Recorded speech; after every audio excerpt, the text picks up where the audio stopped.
नमस्कार, आप देख रहे हैं 4 PM। मैं हूं आपके साथ सिमरन। लोकसभा चुनावों के आगाज में अब सिर्फ 2 दिनों का ही समय बाकी रह गया है। 7 चरणों में होने वाले लोकसभा चुनावों के लिए पहले चरण की वोटिंग 19 अप्रैल को होनी है। इसीलिए अब सभी दलों ने पहले चरण के लिए अपनी अपनी कमर कस ली है। साथ ही अन्य चरणों के लिए भी राजनीतिक दल अपनी अपनी योजनाओं को अंतिम रूप देने में जुट गए हैं। सभी दल अपने प्रत्याशियों के चयन और उनके ऐलान व गठबंधन में शामिल अपने सहयोगी दलों के साथ सीट बंटवारे की बात को फाइनल करके अपनी रणनीतियों को अमली जामा पहनाने में लगे हुए हैं। कई राज्यों में गठबंधन हो रहे हैं, लेकिन इस बीच 48 लोकसभा सीटों वाले महाराष्ट्र में सीट बंटवारा अभी भी भाजपा के लिए तेड़ी खीर बना हुआ है, क्योंकि यहाँ भाजपा के नेतृत्व वाले महायुति गठबंधन में शामिल दल शिवसेना, शिंदे गुट और एनसीपी अजित पवार के साथ बीजेपी का तालमेल नहीं बन पा रहा है। हालांकि इस दौरान बीजेपी अपने 20 प्रत्याशियों को घोषित कर चुकी है, तो वहीं शिवसेना, शिंदे गुट और अजित पवार भी अपने कुछ एक प्रत्याशियों का ऐलान कर चुके हैं, लेकिन अभी तक औपचारिक ऐलान होना महायुति में बाकी ही है।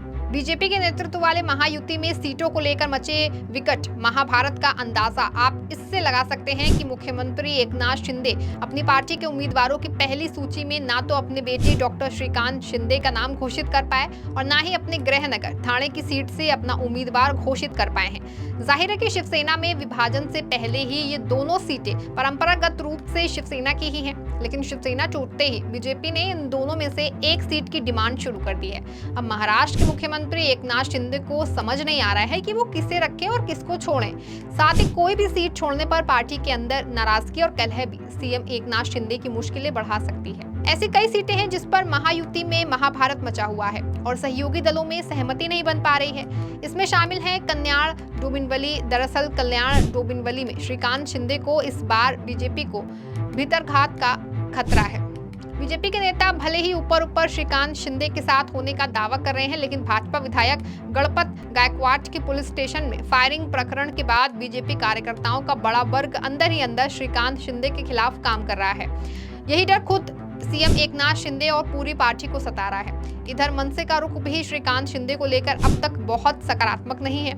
अगर मुख्यमंत्री एकनाथ शिंदे ने ठाणे और कल्याण डोंबिवली में से कोई एक सीट बीजेपी के लिए नहीं छोड़ी, तो ठाणे और कल्याण डोंबिवली के बीजेपी कार्यकर्ताओं का चुनाव के दौरान घर बैठ जाने का अंदेशा है, इससे कि फिर चुनाव से पहले पूरे महायुति के लिए ही माहौल खराब हो जाएगा। तो वहीं भाजपा का शिंदे पर रुख भी काफी सख्त हो जाएगा, जो फिलहाल तो एकनाथ शिंदे नहीं चाहते हैं। इसके अलावा अगर ठाणे की बात करें तो वो शिंदे का मुंबई से ही पुराना गढ़ है। एकनाथ शिंदे की बगावत के बावजूद ठाणे के सांसद राजन विचारे शिंदे की बगावत में शामिल नहीं हुए और अब तक उद्धव ठाकरे के साथ बने हुए हैं। उद्धव ठाकरे ने उन्हें इस बार भी अपना उम्मीदवार घोषित कर दिया है। वे तीसरी बार लोकसभा का चुनाव लड़ रहे हैं। ठाणे में उनका प्रचार जोर शोर से चल रहा है। वहीं शिंदे अब तक अपना उम्मीदवार भी घोषित नहीं कर पाए हैं, क्योंकि बीजेपी दावत छोड़ने को तैयार ही नहीं है। ठाणे में बीजेपी के 3 विधायक हैं। एक निर्दलीय विधायक का बीजेपी को समर्थन है। उप मुख्यमंत्री देवेंद्र फडणवीस पर ठाणे के नेताओं का काफी दबदबा है। यही वजह है कि ठाणे में भी भाजपा व शिंदे के बीच जद्दोजहद जारी है। इसके चलते भाजपा काफी परेशान है और उसके लिए गठबंधन में संतुलन करना भी बहुत मुश्किल होता जा रहा है। इसी के अलावा नासिक सीट पर भी हाल कुछ ऐसा ही है।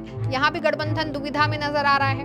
नासिक सीट पर शिंदे गुट के मौजूदा सांसद हेमंत गोडसे 2 बार मुंबई आकर शिंदे के समक्ष शक्ति प्रदर्शन कर चुके हैं, लेकिन गठबंधन में मची हलचल व बीजेपी के दबाव के चलते ही शिंदे पहली लिस्ट में उनका नाम घोषित नहीं कर पाए। लिस्ट जारी करने के 2 दिन बाद भी उनकी उम्मीदवारी सुनिश्चित नहीं हो पाई। पहले तो बीजेपी इस सीट पर दावा कर रही थी, अब एनसीपी अजित पवार गुट भी दावा कर रहे हैं। यानी पूरा महायुति गठबंधन नासिक सीट पर आपस में ही भिड़ा हुआ है। कहा जा रहा है कि एनसीपी ने अपने कोटे की 17 लोकसभा सीट छत्रपति शिवाजी महाराज के वंशज उदय नाराजे भोसले के लिए बीजेपी को दे दी है। हालांकि एनसीपी चाहती थी कि उदय नाराजे उनके चुनाव चिन्ह पर लड़े, परंतु उदय नाराजे बीजेपी के टिकट पर ही चुनाव लड़ना चाहते हैं। लिहाजा 17 सीट के बदले में एनसीपी नासिक की सीट मांग रही है। अजित पवार की एनसीपी नासिक से छगन भुजबल को लोकसभा लड़ाना चाहती है। महायुति के त्रिकोण में फंसी नासिक की ये महत्वपूर्ण सीट विभिन्न फॉर्मूले के नाम पर शिंदे के हाथ से फिसलती दिखाई दे रही है।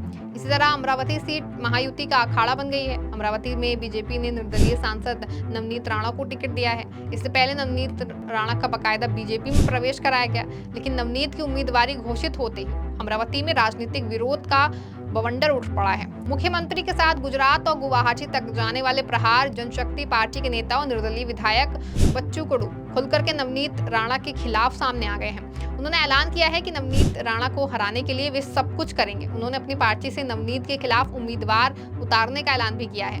उन्होंने कहा है कि इसके लिए अगर उन्हें महायुति का साथ छोड़ना पड़े तो वो भी तैयार हैं इसके लिए, और अगर वाकई में ऐसा होता है तो इसका बड़ा नुकसान भाजपा और पूरे महायुति को उठाना पड़ सकता है। इसीलिए बीजेपी इसको लेकर के बहुत परेशान है। इधर मुख्यमंत्री एकनाथ शिंदे के साथ शिवसेना छोड़ने वाले अमरावती के पूर्व शिवसेना सांसद आनंद राव अडसूल और उनके पुत्र अभिजीत अडसूल भी नवनीत राणा के खिलाफ हैं। अभिजीत भी राणा के खिलाफ चुनाव लड़ने की बात कर रहे हैं।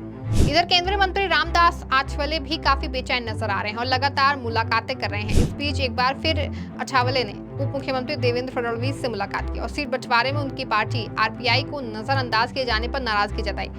आठवले ने फडणवीस से शिरडी लोकसभा सीट देने की मांग की है, जबकि इस सीट पर शिंदे पहले ही मौजूदा सांसद सदाशिव लोखंडे का उम्मीदवार घोषित कर चुके हैं। कुल मिलाकर ये साफ है कि लोकसभा चुनाव के पहले चरण में भले 20 दिन का ही समय बाकी रह गया हो, लेकिन देश में दूसरे नंबर पर सबसे ज्यादा लोकसभा सीटों वाले राज्य महाराष्ट्र में अभी तक सत्ताधारी गठबंधन महायुति में सीटों का बंटवारा ही नहीं हो पाया है। यहाँ अभी भी सीटों के बंटवारे को लेकर के महायुति में महाभारत लगातार जारी है और यही वजह है कि भाजपा और पीएम मोदी की नींदें उड़ी हुई हैं, क्योंकि अगर अब की बार 400 पार के लक्ष्य के करीब भी पहुंचना है तो बीजेपी व उसके सहयोगी दलों को महाराष्ट्र में अपने प्रदर्शन पर ध्यान ही देना होगा और यहाँ से ज्यादा सीटें हासिल करनी होंगी।